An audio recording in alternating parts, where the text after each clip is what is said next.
start to vibrate more, and they cease to be able to interact in the way that we want them to interact, isolated from the rest of physical reality inside the quantum computer. But we don't seem to have a way of getting around the fact that particles simply are going to vibrate at higher temperatures, and so we need to have these lower temperatures. I don't know if IBM has a different approach, but as I was saying before, it's University of New South Wales seems to be trialling just using liquid helium. Now, having liquid helium in your house, I mean, it's not a physical barrier. People could technically, I suppose, do that. But at the moment, it seems to be in the state that superconductivity is. Superconductivity would be a wonderful way in order to transmit electricity at extremely low, like zero resistance, but extremely low energy loss. But we're still not able to have superconductors that are anything like room temperature. It's not like there's a physical law that says that it's not possible, but no one's been able to solve that engineering problem. Are we sort of in the same stage when it comes to quantum computation systems as well, in the same way that we are with superconductivity? Yes, I mean, I make two comments there, I think. So we do have room temperature superconductors. They just require like ginormous amounts of pressure to maintain that, so it's still not anywhere near energy efficient. And then there are temperature is, depending on what type of quantum architecture you're working with, is not necessarily, so there are photonic based quantum computers being researched or developed. Temperature is not much of a problem when you're talking about photons, because photons generally aren't going to be interacting much with the environment. The harder part there is finding ways to make the photons actually interact with each other, because you generally have to mediate that through some sort of matter. Trapped ions can also operate at room temperatures. They aren't required to be in vacuum or chilled. The operations do get a little bit better as you go down, but the initial trapped ions, I don't believe were cooled near absolute zero. I'm gonna really architecture. I'm gonna push the conversation one level higher, because I think we're losing most of our audience. We've definitely left me behind. I know Paul is keeping up. I know he's furiously scribbling notes and has done some equations. Paul, you've made some progress, I hope, in this field. He's bent over. I'm doing fine. Thanks. Okay, he's doing great. Okay, Paul's keeping up, so I'm falling behind, and it's late, and that's kind of in the title. So I'm going to keep the conversation at one level higher. Jeffrey, thanks for coming in. It's great to have an expert. This is the magic of Clubhouse. Thanks for having me. Thank you. Yeah, see, it's like there's an old rule on the internet where if you want to ask a question, then don't ask the question, just give the wrong answer, and you will immediately be corrected by the internet. So all we have to do to get the right answer in quantum computing is give the wrong answer, and then the quantum researcher who happens to be in the audience will, of course, leap up and say, hey, wait a minute. And so that was great. So related to this, like Deutsch talks about this in his book, In the Beginning of Infinity. He talks about the idea that you can know everything. And not only is it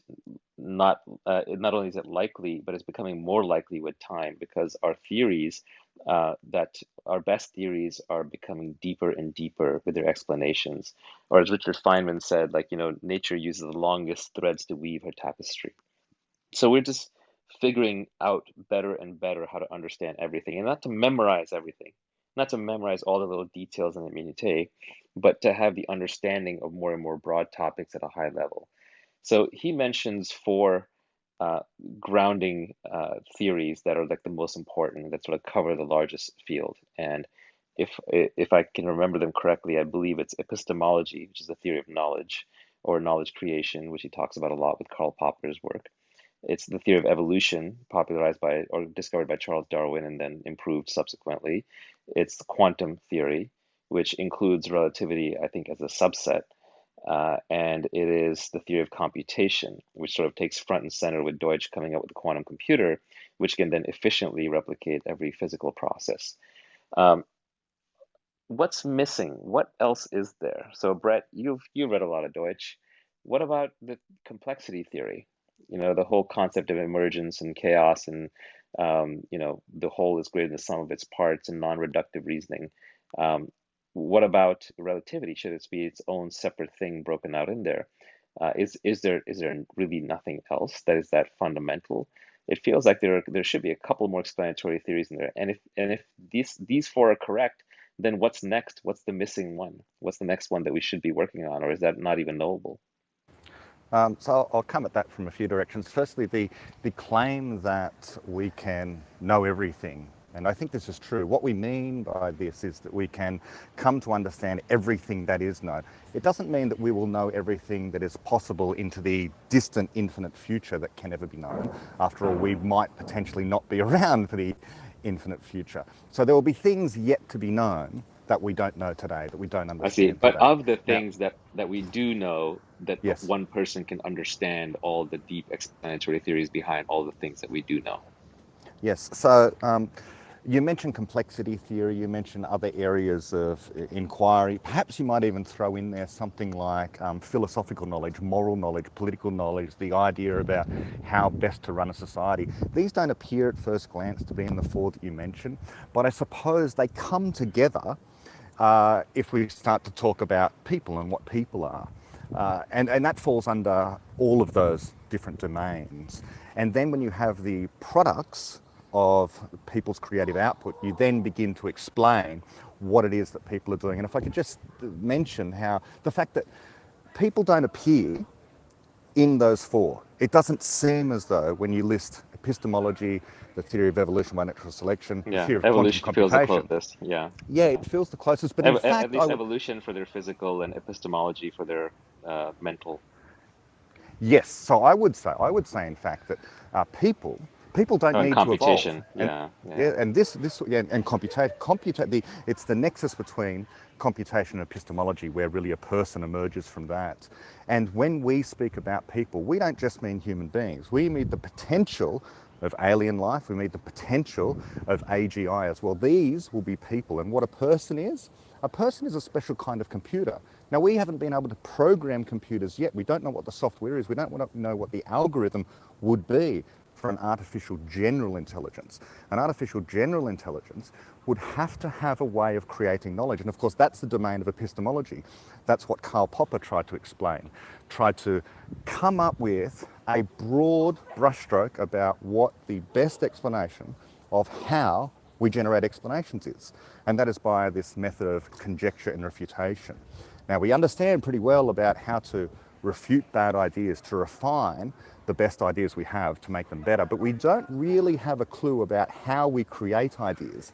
And many of the great thinkers over the years have reflected upon their own ability to come up with interesting creative ideas, and they haven't really had good answers beyond kind of bromides about, well, I'm creative, or I'm imaginative, or I'm more curious, or I'm just more Yeah, dedicated. or These are Steve the Jobs. Steve Jobs actually famously said creativity is just connecting things, like putting things together. But it's obviously not that simple, because it's connecting in some way where you at least have some chance of the connection working. So you've still pulled that.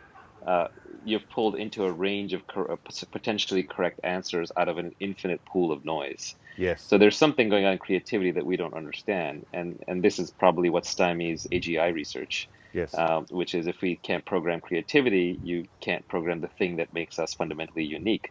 But going back to one thing, we glossed over this idea of universal explainer, and I think it's or universal computer, and I think it's an interesting one. I don't think most people know this, but in the theory of computation and in the theory of knowledge, you can show that anything that a computer could ever possibly understand, anything that an AGI could ever possibly understand, a human being is also capable of understanding. Like we are universal explainers, we're universal computers. Is that is that correct? Absolutely, yes. And it means that for any physical phenomena that exists out there, for example, a quasar, for example, a black hole on the other side of the universe, we humans uniquely can generate an explanatory and predictive model within our own minds, which is a phenomenal claim. Now, normal classical computers, of course, they're not thinking, they're not creating anything new. We have to program them, but we can program them such that they will contain within their circuitry, within the software, an accurate working predictive model of anything else that we can observe. Anything that we can observe within the observable universe, from the smallest particle through to the largest structures in the universe, we can generate models of these things, explanations of these things. And this is the universal part of our mind. Not only does it mean that anything that anyone else understands, no matter who the genius is, that if you focus your own mind on that, you can also replicate their model, their explanation inside your own mind. But more than that, any physical system that exists in the universe, in principle, will have a set of laws governing it, and that set of laws can be learned by a person, and therefore can be explained by a person. So this is a remarkable fact about human beings. They are a certain kind of computer running a certain kind of software. We don't know precisely what the software is. All we can say is that the outputs of that software are unpredictable and creative. Sean, welcome. Thank you. I think Paul invited me because I'm a mathematician. I used to teach math at MIT, and I in fact worked on some superstring theory stuff. And then I got disillusioned with that whole program and switched to taking a mathematical look at human cognition.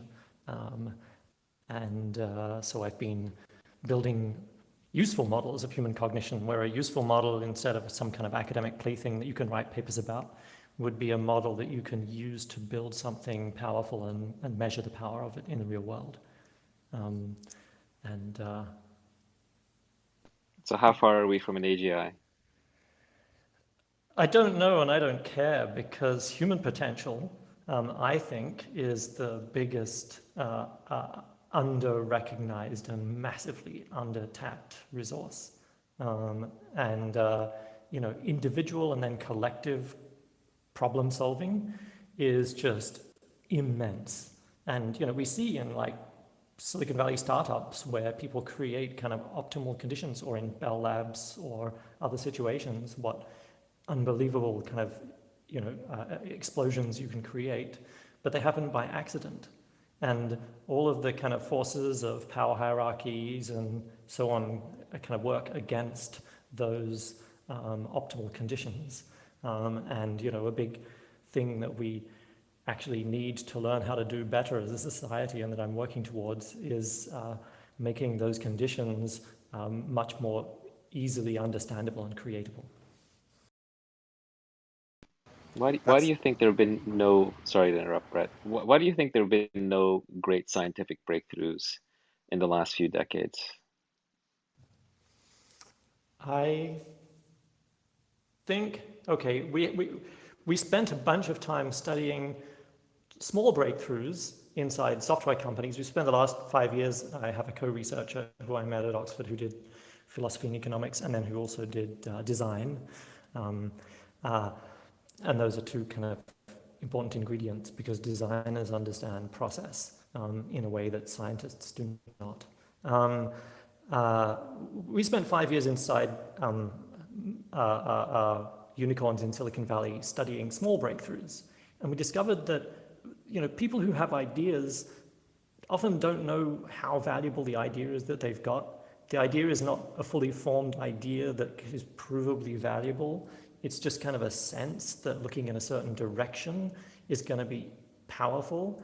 And what usually happens is that everyone around them, but most importantly, people in charge of them, tend to squash the ideas. And that's just the case everywhere. I mean, look at this conversation between Peter Thiel and Eric Schmidt about like Google's innovativeness. And so if you look at a history of discoveries, the Wright brothers, the discovery of penicillin, the Semmelweis and John Snow, what you see is not a history of breakthroughs, but a history of impediments. And so, 1847, Semmelweis discovers what washing your hands in chlorine and lime does. He gets fired from the Vienna General Hospital, and his work is just dismissed and derogated. John Snow figures out what's causing the cholera epidemic. His work is kind of ignored and dismissed. It takes 40 years for Robert Koch to finally put together a way of demonstrating and explaining things in such a way that these ideas won't be summarily dismissed. So in that case, as we get more and more into peer review culture in science, and we get more into group work and kind of hierarchical institutions driving scientific research, wouldn't that exacerbate the problem?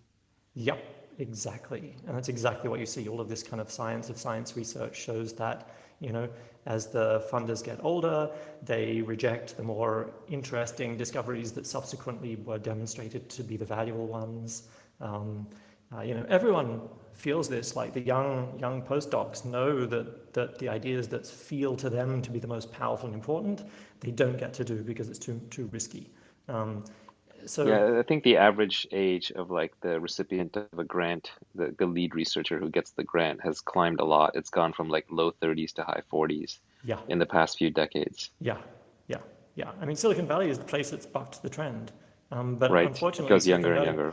yeah, it only gives us a certain domain of exploration and a certain kind of Yeah, it discovery. only wants things that are commercializable within a couple of years. And now we're looking further and further out thanks to people like Elon Musk and Founders Fund and just successes and longer range ideas. But it's definitely still the case that time to market and return on investment all really came out of academic groups and labs, and how many came out of like lone inventors, the so-called natural philosophers.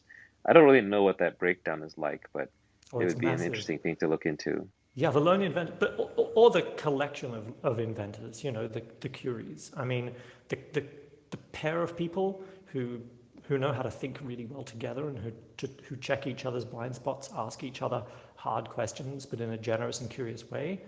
That is a real The sweet spot. untapped potential of human creativity, what you were the way you started, what you were saying, and this idea of AGI, there seems to be a tension between people like yourself who talk about the untapped potential of human creativity and other people who seem to think it not a particularly grand thing, not a particularly central or important thing. What they talk about is things like, and I won't mention names, but we can think of prominent neuroscientists turned podcasters who speak about things like AI gradually becoming better at us at everything. So they'll talk about how, well, already the AI is better than us at chess. Already the AI might be better at us at driving. All you need to do on this view is just keep iterating for every task we know of, and then extrapolate out from this list of tasks the AI is getting better at to every other task that a human's able to do, and therefore you'll have a super intelligent AI which is able to be better at us than at everything. But of course that AI will always and only ever have a finite repertoire of tasks that it's able to be good at. It will never be able to creatively think of a new task. And this is why the potential of human beings will always be untapped. It will always be required that no matter how many AIs you have, no matter how smart these AIs are, no matter how general they become, unless they become universal, unless they're actually able to think creatively like a person and therefore be a person, it's not like we're going to run out of jobs. It's not like people are going to be unemployed because the AI are taking the drudgery office. We want the AI to take the drudgery office so that we are left, the rest of us are left to be free to be creative. Yeah, the closest fun analogy I can think of to this is Siri or Alexa, where they can do a very limited set of tasks, and then some programmer adds another task for them to do, then another task for them to do. And obviously, that thing is not intelligent and it's not capable of handling some arbitrary task that you come up with. And in fact, you end up playing this guessing game of like, is this in Alexa's repertoire or not? Am I saying this the right way for Siri or not?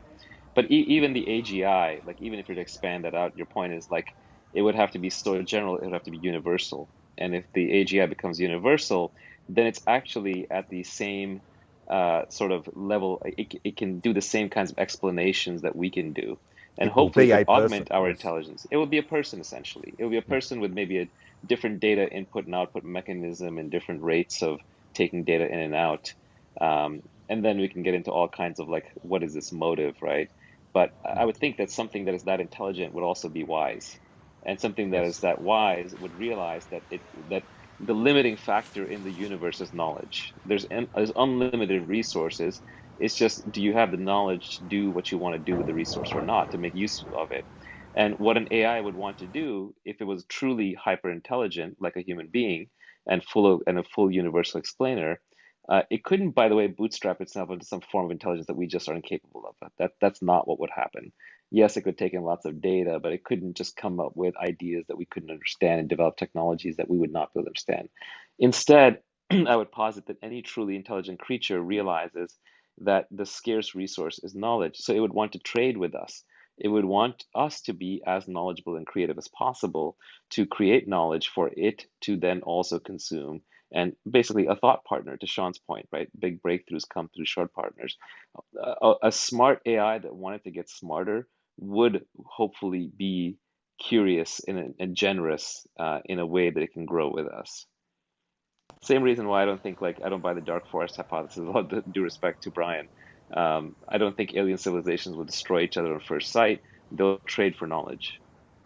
Yeah, and an AI, the first AGI, when it's created, when it's programmed, will be brought up in our culture. So it'll be brought up with our moral norms. Whatever our values happen to be, it will be brought up with those.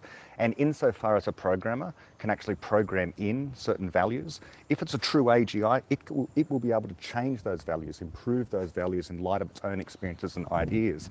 Now, we actually consider AGI to be literally people. It's just they might have a different physical instantiation. Instead of being made out of wetware, they're going to be made out of silicon. But every baby that's born is a new form of art, well, not artificial, it's a new form of intelligence.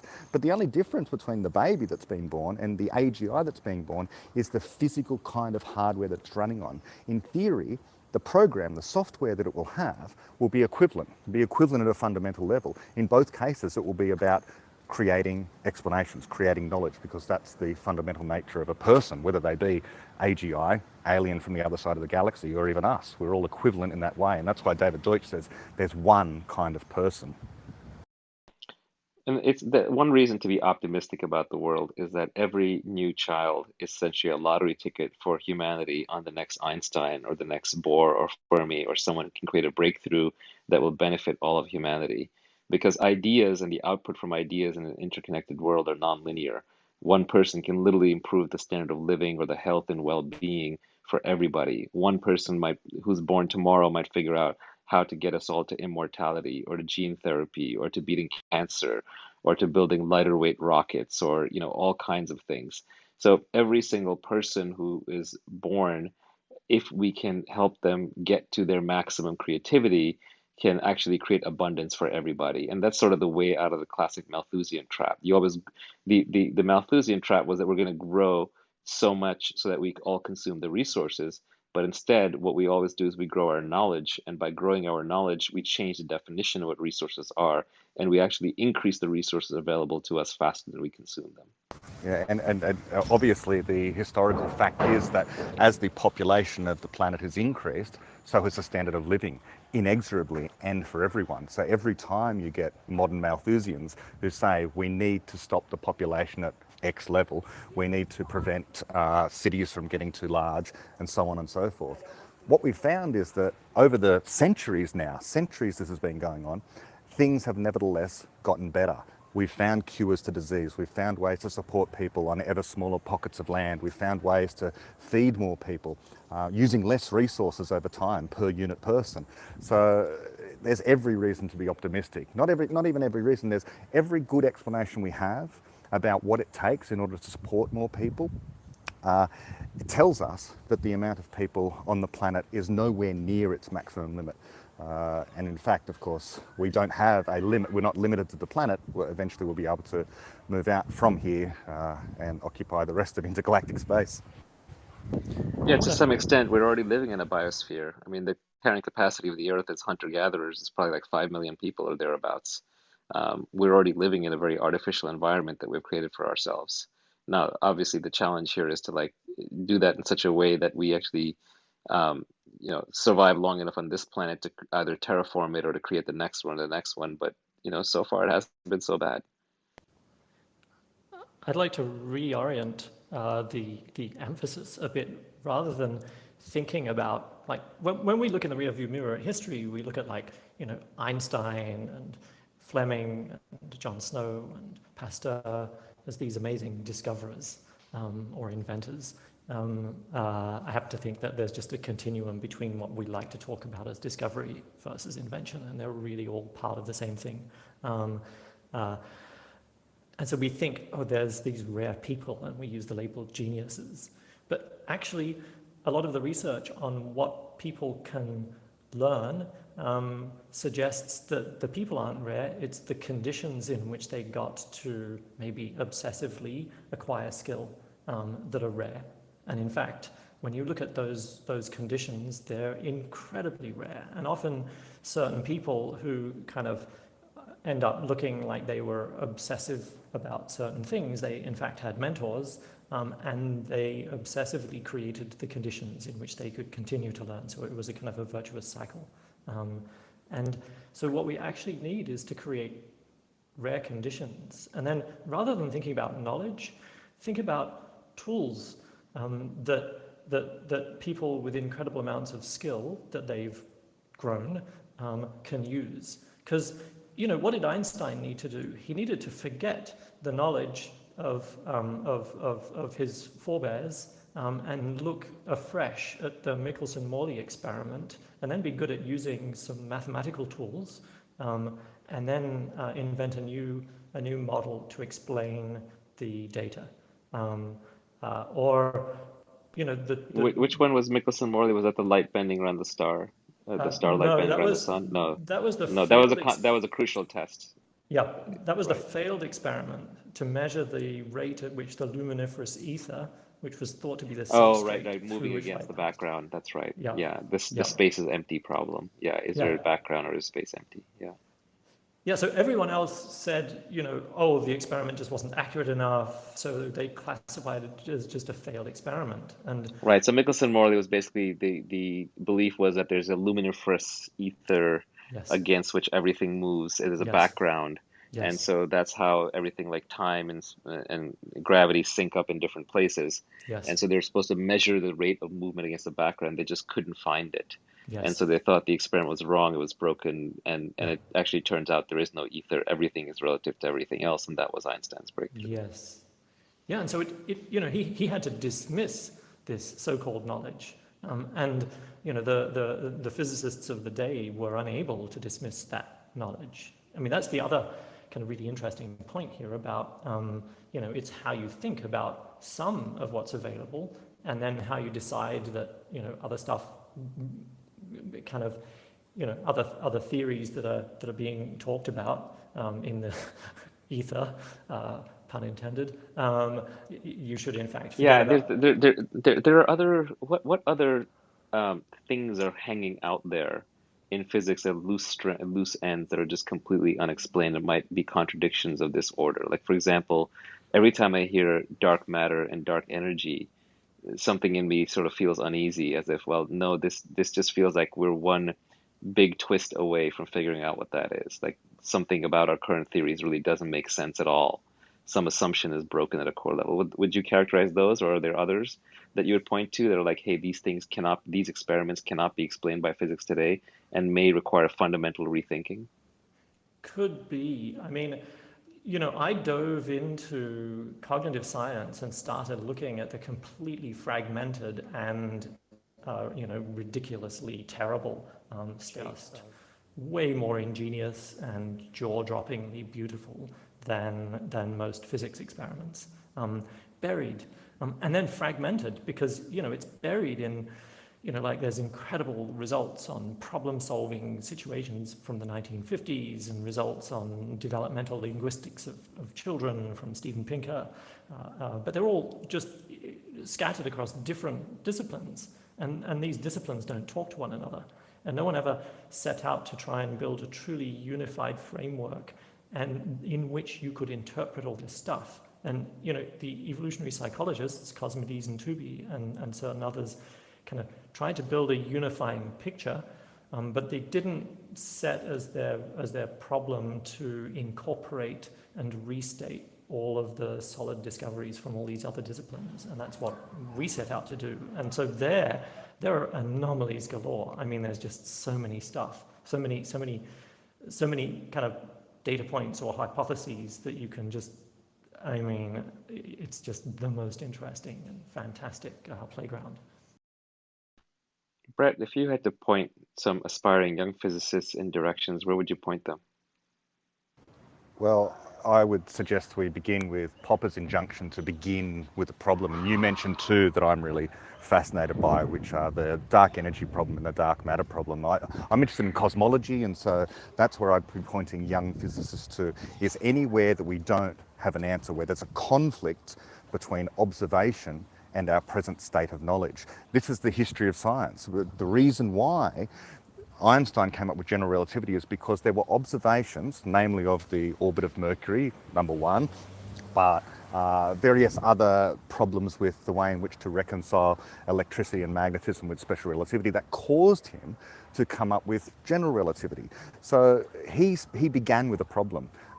Darwin began with a problem. So my knowledge of the problems that are going on in quantum theory now is reasonably limited to things like quantum computation. How can we get a better quantum computer? But for someone who's interested in trying to solve a problem that so far no one has a good answer to at all, I'd be looking at dark matter. I'd certainly be looking at dark matter. I'd certainly be looking at dark energy. Both of these are utterly mysterious. They're names of problems. They're not names of actual entities that we can get a handle on. Dark matter isn't a form of matter. We don't know what it is yet. All we have are observations of various kinds, and recently there's been an attempt to dismiss dark matter. But these attempts at dismissals are attempts to explain the rotation curves of galaxies. However, rotation curves of galaxies are not the only reason that we think dark matter exists. There's a whole bunch of other observations that we absolutely have, about the motion of entire clusters of galaxies, about certain actual physical observations using telescopes that we have of ionizing radiation. There's all sorts of things that we have that point towards dark matter. And so dismissing one set of observations doesn't solve the rest of them. So I'd be looking at those two. And those are really important because they're so fundamental that if we were to address them, it might open up new source of energy, new ways of computation, new technologies, just like, without relativity, we couldn't put satellites and rockets up. Without quantum mechanics, we wouldn't understand how to build semiconductors at the level that we do today. Obviously, those are just two tiny examples, but those theories have had massive effects on our explanatory power and our ability to build technology. So even one single scientific breakthrough could literally usher in an entire revolution in technology that lasts for decades and decades. Yeah, the growth of knowledge is inherently unpredictable, as we like to say. There's no knowing what any particular breakthrough is going to lead to. When people talk about, well, we shouldn't be funding fundamental research, why bother funding theoretical physics when there's still people dying of cancer? Why aren't we throwing our money behind the health sciences? Well, who needs physics? Well, the only reason that we have anything from X-ray technology through to magnetic resonance imaging, through to just about anything that you can point to in a hospital that keeps people alive or helps to diagnose disease, in some way had its antecedents in pure theoretical physics and then eventually experimental physics. And it wasn't until much later that someone figured out, oh, this has an application for keeping people alive. And so that's the lesson of history, that we don't just look for trying to figure out all the ways in which there might be spin-offs. What we need to do is go as deep as we possibly can, and then it will absolutely follow, it will always be the case, that technology will come along for the ride eventually. So the most efficient and best way, often, to make the technological breakthroughs that are going to actually transform the world is not to aim for the technology in the first place, is to aim deeper, at a deeper level, a more fundamental level of explanation, to change our explanations, which will then allow us to think of new technologies that wouldn't have been possible to think of in the existing framework, the existing theories that we have. So I want to talk about another experiment that seems to defy explanation. And I want to do it as a very long-winded way of asking you a question, but I'll get to the real question I'm curious about in a few minutes. But this experiment, which seems to defy explanation, is the famous double slit experiment. And it purports to show that light can be both a particle and a wave. And the conclusion, the naive conclusion, or one conclusion, is to say, well, that's because of the observer, and the observer somehow interferes with the experiment. But of course, you didn't even bring this up as something to research because in your mind, or according to the explanations this has already been explained, and this has been explained by the multiverse theory. So could you just very briefly talk about particle wave duality and the multiverse and how the multiverse theory resolves it? But let's be relatively succinct because I actually do have a question I want to get to. Sure. Well, this particle wave duality thing, this might upset some people who've taken some university physics, is a nonsense way, what I would regard as a nonsense way of trying to avoid the actual answer. What particle wave duality says, it's an equivocation on what's going on in something like the double slit experiment. The double slit experiment, just very quickly, if you fire single particles at a double slit, they will seem to behave like waves. And the equivocation comes with some physics professors who will say something along the lines of, well, sometimes the particle is actually a particle, but sometimes the particle's a wave. And so it just depends on what the experiment is, as if the particle knows what experiment you're going to do from one moment to the next. Now, this is not true. What we say is that particles are particles and they're always particles. Now, what's going on in the double slit experiment is when you fire a single particle that you can observe, there are other particles that accompany this that you cannot easily observe. The only way you know they exist is because there is a multiverse. And this is the explanation. And people balk at this and people think, oh, you're inventing particles that you can't observe. No, you're compelled to accept the existence of these particles in much the same way that we must accept the fact that planets exist on the other side of the galaxy that we cannot hope to observe with our current telescopes. We cannot hope to observe planets orbiting stars in other galaxies. Our technology is just not there. So we always postulate the existence of things in science which we cannot observe. And this is just another case of that. So wave-particle duality, a misconceived way of trying to explain away deep truths about the nature of reality. And that deep truth is, there is a multiplicity of universes, all obeying the same laws, but the universe is just much larger than most people think. So this gets very complicated. I'm not sure I want to go into this in a late night Clubhouse session, but and I probably won't. I would direct you all to The Beginning of Infinity, The Fabric of Reality. These are both books by David Deutsch, and to Brett's podcast, aka Talkcast, where I've been listening to some of this stuff. But here's the part where I'm hung up a little bit, Brett. I'm a little confused, and this is a bit of an advanced topic, so I'll try to simplify it down. But essentially, when you see a particle take a certain path in other universes, it's taking basically every other possible path, but probability weighted distribution. And you don't see it in those other universes. You're only in one universe, so you only see one path. However, in the different universes, the particle can take different paths because of this concept of fungibility, which I don't necessarily want to get into right now, but it's quite complex. But because the particles themselves are fungible in some sense, there are things that can happen that can cause them to take different paths. Yet at the same time, it doesn't seem like there's any basis for probability in the universe. Things are deterministic. Not that you can necessarily predetermine them without a computer of massive, greater complexity, but things are deterministic in that there's no dice being played in the universe. There's no probability going on. It's just if you could peek closely enough, you would be able to tell where the particle would exactly go. So what am I missing? There's a contradiction between this idea of no probability in the universe, and at the same time, I see the photon, for example, take a particular path, and in other universes, which are supposed to be identical universes, it took a different path. Yeah, so the way we understand probability within a deterministic reality is to say there is a subjective probability. So for you, Naval, and for me, Brett, watching a double slit experiment taking place, we don't know what universe we're in. So there's one chance out of however many times we do the experiment of seeing that particle land on the screen at the place that it does. So there is subjective probability. But as a matter of objectivity, as a matter of actual reality, everything that can happen really does happen with probability 1. So everything just happens according to the laws of physics, according to deterministic laws. What David Deutsch and his collaborators talk about is something known as the decision theoretic argument. And this is too technical, but basically it says you can use probability. It's just that you have to keep in mind that it's a rule of thumb.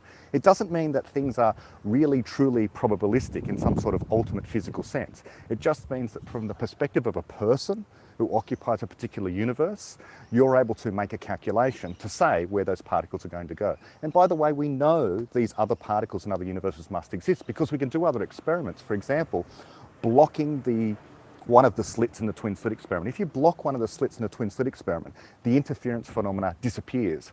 The particle goes through a particular path and is unaffected by anything else because no other particle is coming through the other slit. But if you unblock that other slit, something comes through that slit. Some effect is coming through that slit in order to push aside that particle, from taking the path that it otherwise would have. So something's interacting with that particle. And the most parsimonious way of explaining this is other particles are coming through that slit. It's just that you don't observe them except by their interaction with the particle that goes through the slit that you do observe, which is a very simple way of understanding this. Of course, people don't like it, but there's no way of understanding quantum theory that is going to be satisfactory to a person who just wants a common sense understanding. This is the closest we get to common sense.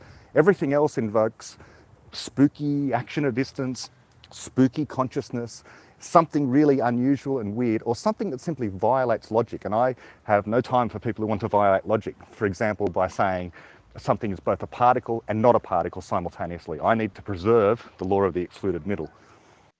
So if every particle that we observe in these experiments is interacting with a multitude of similar particles in other dimensions, and the probability is just subjective. We're just finding out which universe we're in as opposed to being exposed to actual underlying probability. Then does that mean that everything in our universe is at all times interacting with everything in the multiverse, or its parallel counterpart in the multiverse, in a multitude of multiverses, or sorry, a multitude of universes?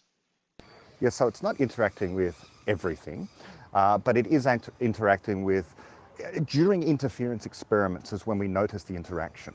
And when decisions are made by conscious creatures, there's also going to be this differentiation between what are known as fungible universes.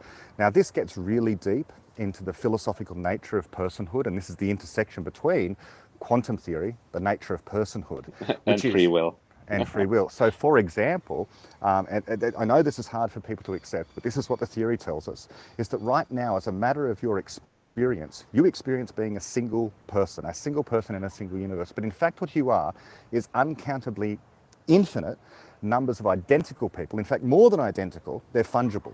But when a decision is made, some versions of you go off and do something else. If you decide to leave quietly from the clubhouse room, there will be versions of you who remain in the clubhouse room.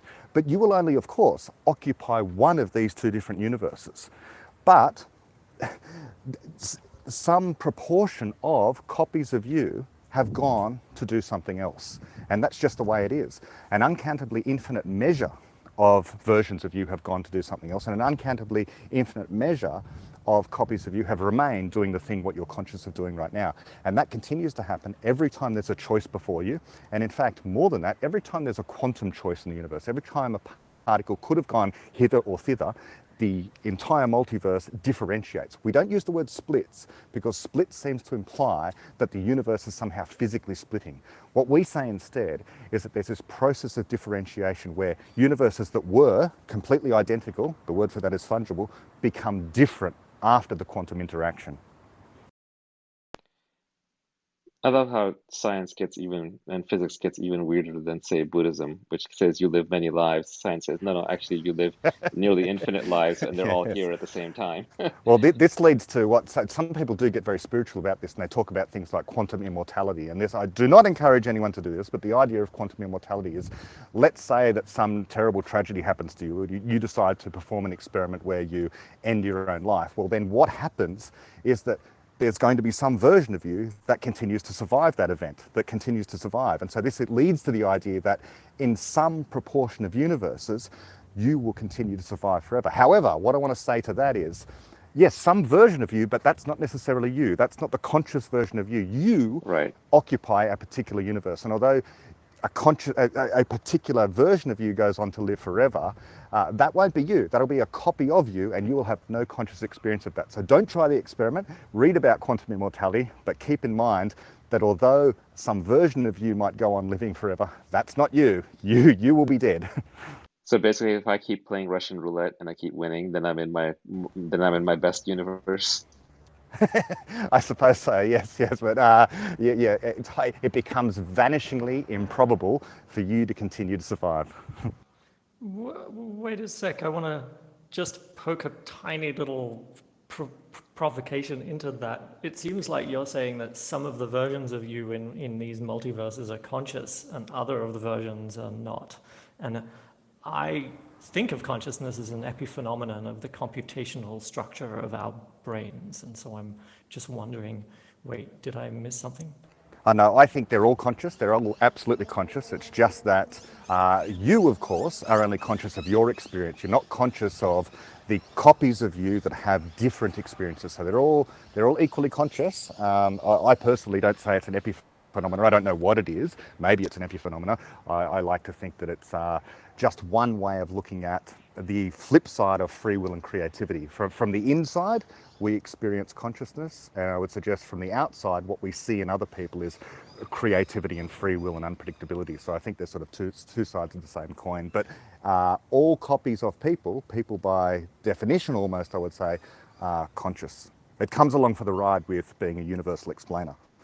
Now I'm falling back onto my high school or college physics, so this is just enough knowledge to be dangerous. But I remember something about Feynman path integrals and Feynman diagrams, where basically he was saying that the way to calculate the path that a particle takes is to do the probability weighted average of all the possible paths that it could have taken, and the more ludicrous the path, the less likely it was, the less it counts, and you sort of sum those together.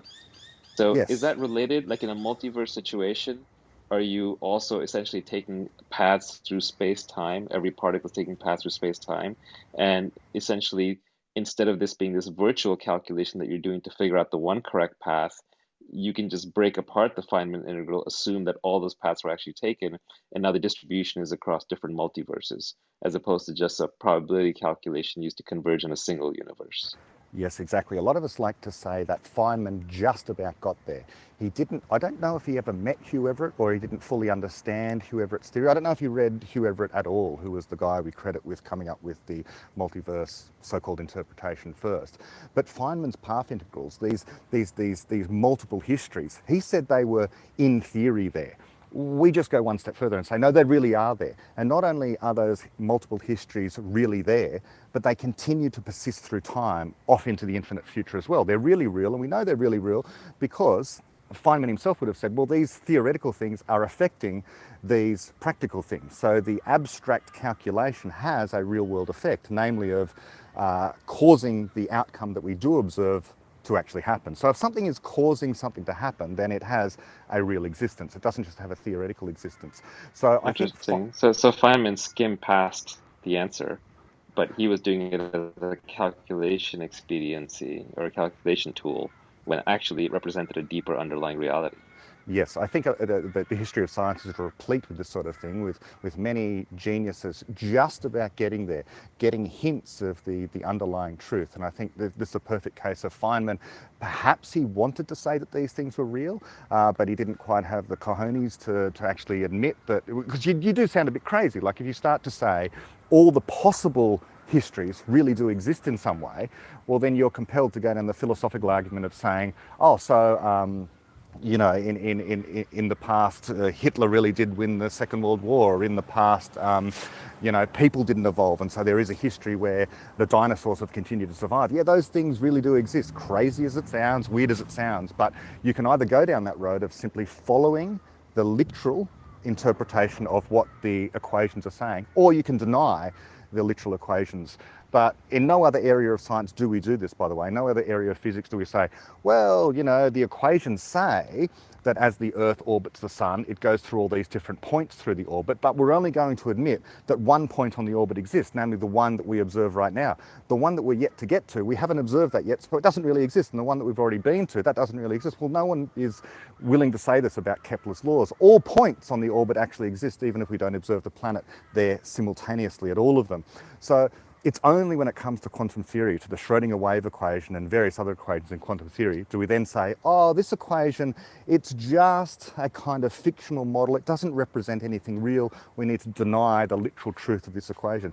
If it is our best explanation, if it is our best theory, which it is, then we need to take it seriously and to accept the reality that this is a mathematical description of physical reality. And if we take it seriously, this is what we're compelled to believe. Does it mean we can't be mistaken in the future?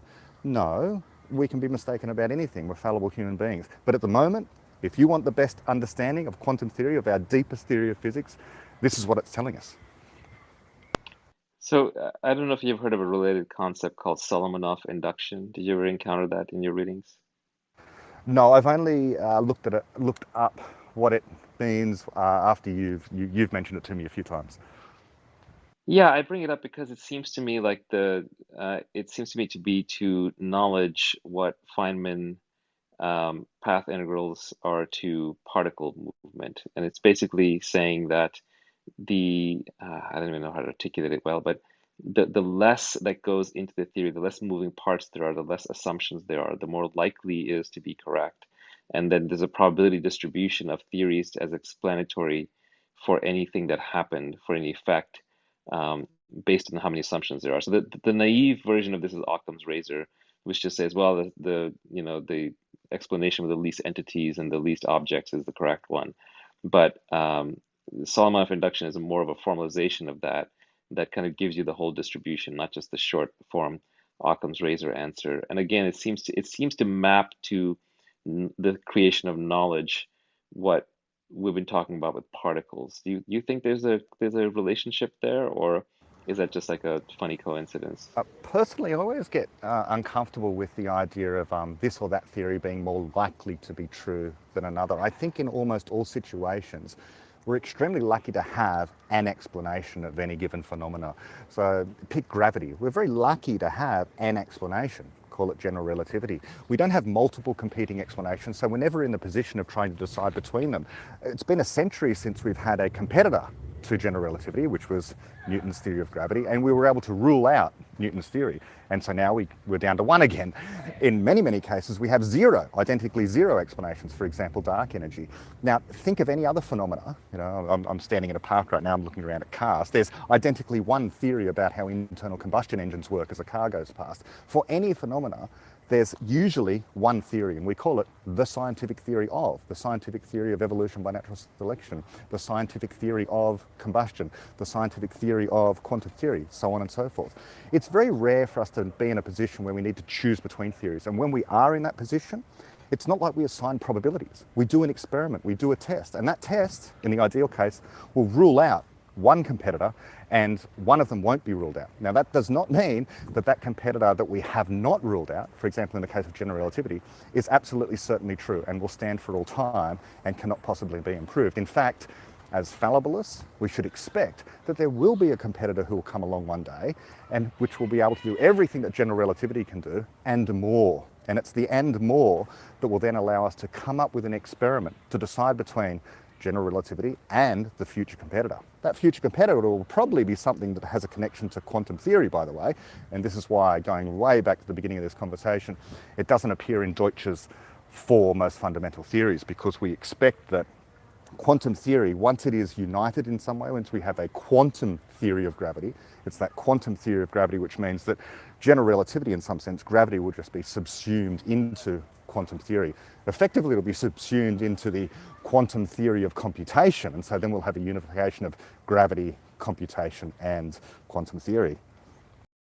Have you looked into Stephen Wolfram's new theory, where he's basically saying that through his experiments with uh, not cellular automata, but sort of like iterated algorithms, that he's been able to deduce that the structure of reality from a bottoms up must then lead to things like quantum theory.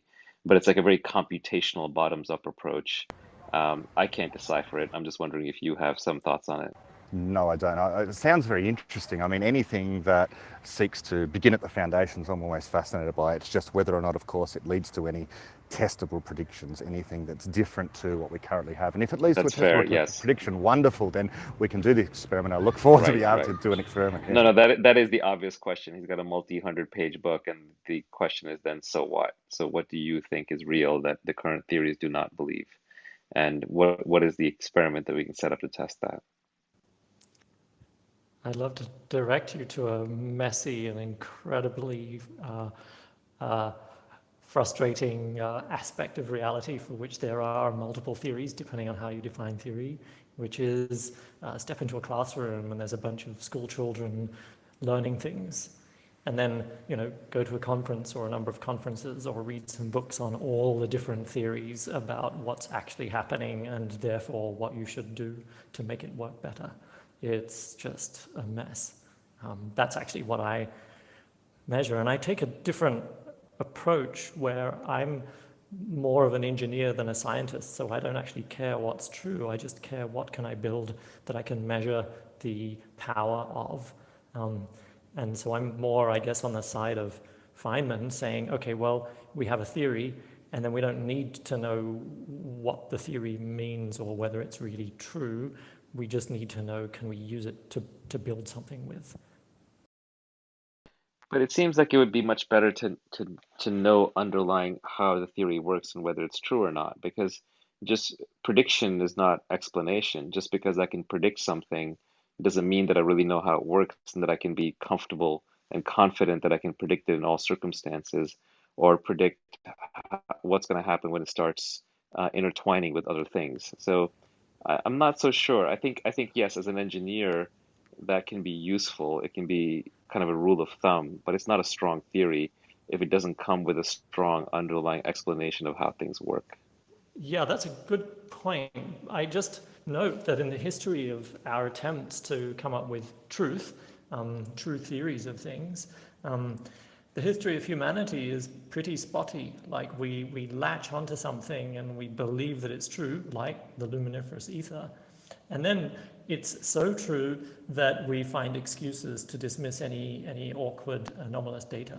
Yeah, And but so, that's the normal growth of knowledge. I mean, luminescence ether was not a great theory, but it was better than whatever came before it, which might have been like, oh, we're just in the fist of some big sea god, Neptune, and whatever else came before it. So the all theories are just temporary holds in the truth until I we find the next disagree. one that's better. I don't, What it theory is wasn't permanent?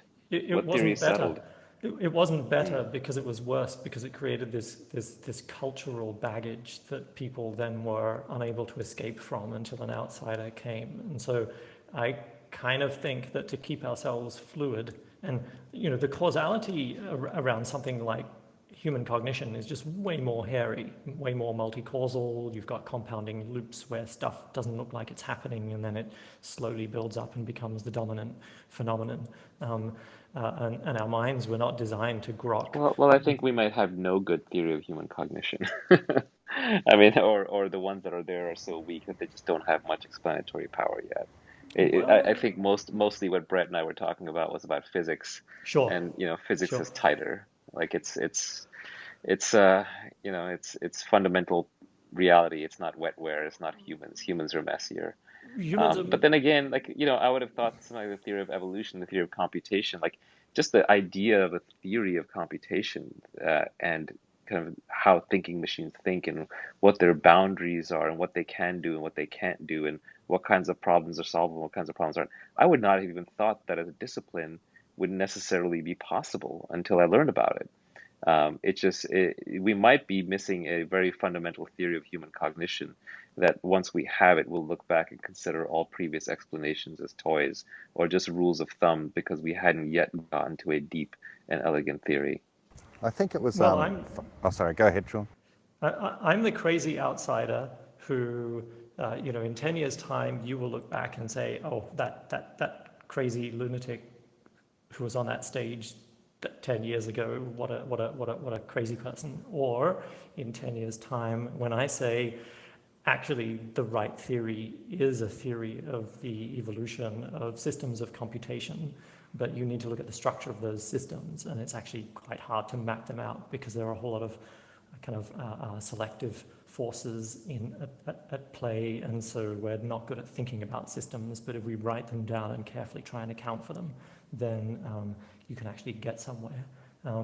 So I'm the crazy outsider who claims that in fact it's not only tractable, but my colleagues and I have done it, and we've demonstrated that it's usable by building powerful situations in which people measurably problem solve and learn an order of magnitude faster than the best available alternatives. And to me, it's less about like, well, so is the theory true?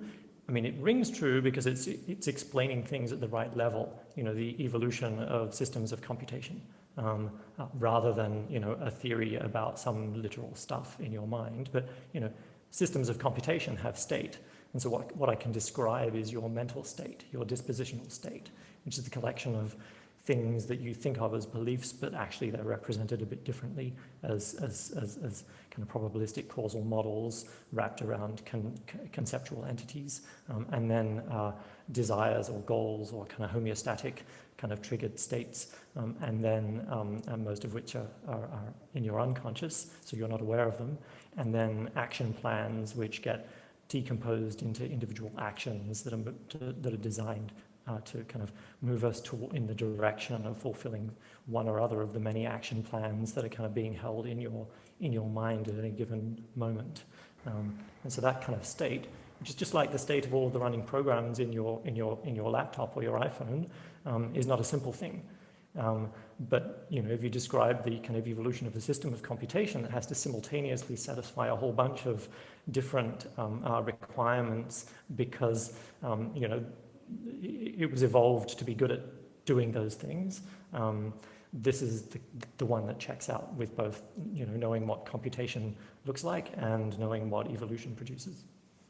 I think it should keep in mind, the great 18th century physicist, inventor of basically electricity generation, electrical motors, Michael Faraday, who of course said, he was a great fallibilist himself, and said, I hold my theories on the very tips of my fingers, such that the smallest breath of air will blow them away. And I think a lot of great scientists over the years have thought along the same lines. They kind of want to be shown to be wrong, and they don't hold their theories to be absolutely true in any final sense. They're conjectural, they're their best guess at the time.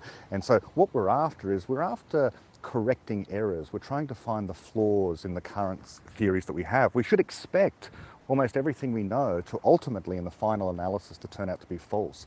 That's not to say that everything is equally false. Some things contain more truth than others, some theories solve more problems than others, but ultimately, this search for the final truth, I think it's a fool's errand. What we need instead is to improve the current theories that we have.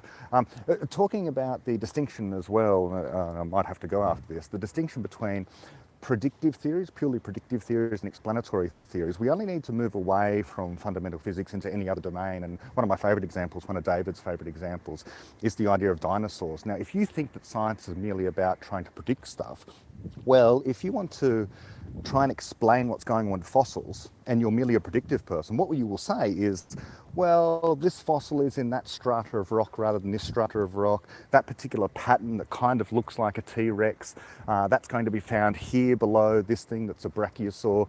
But none of these things really exist, or did exist in the past. We merely are all about, us people who are paleontologists, what we're actually about is finding patterns in rock. After all, that's what fossils are. Now, that would be a ludicrous way for paleontology to be done. In fact, what paleontologists do is give us an explanation, a narrative, an account of what the reasons why those patterns in the rock, called fossils, have appeared where they appear. And they give these wonderfully exciting, thrilling stories about how these carnivorous dinosaurs really did walk the earth 100 million years ago, and they really were chasing one another. And we end up with movies like Jurassic Park that sort of try to capture what these creatures must have been like. So the explanation, not prediction, the explanation of what was going on in the past comes down to postulating entities that really existed. We're not merely about predicting what particular rocks look like and what strata these fossils apparently appear in. But of course, if we change the topic to something a little more esoteric, like fundamental physics, then you do hear certain physicists talk in terms of, well, I just want to predict the outcome of experiments. I'm not really interested in what's actually going on, what the truth of the matter is. I don't need an explanation. I don't need an interpretation. I just need to be able to crank through the equations. This is called the shut up and calculate way of doing physics. But I think that misses the point of the richness of science. The richness of science is trying to explain what is really going on, what the physical reality that we occupy actually happens to be. And it's only then, in truth, that we can actually come up with these predictions in the ultimate, in the final analysis anyway. Every child who becomes a scientist becomes one because of their sense of wonder, because they're trying to answer the question of why is the sky blue, or why does the sun rise in the morning, not because they want to calculate these things precisely, but because they want the explanation. And that's just how we're built as human beings, because the explanations are useful. That's how we make sense of the world. That's how we build our models of how the world works. That's how we function in the world. That's how we play in the world. And the sense of wonder is intrinsically linked with both our survival as well as our creativity as well as our quest for good science. So anyway, thank you, Brett. Thank you, Sean. I gotta go. It's pretty late over here. Brett, thanks for joining us last second. Sean, thanks for just getting dragged up by Paul and being a good sport, Thanks a bearing lot, with us through Nazar. this. Thanks, Sean. See Thanks you later. everyone for a Great very fun. esoteric and technical conversation. Have a great night. Good night. Good night.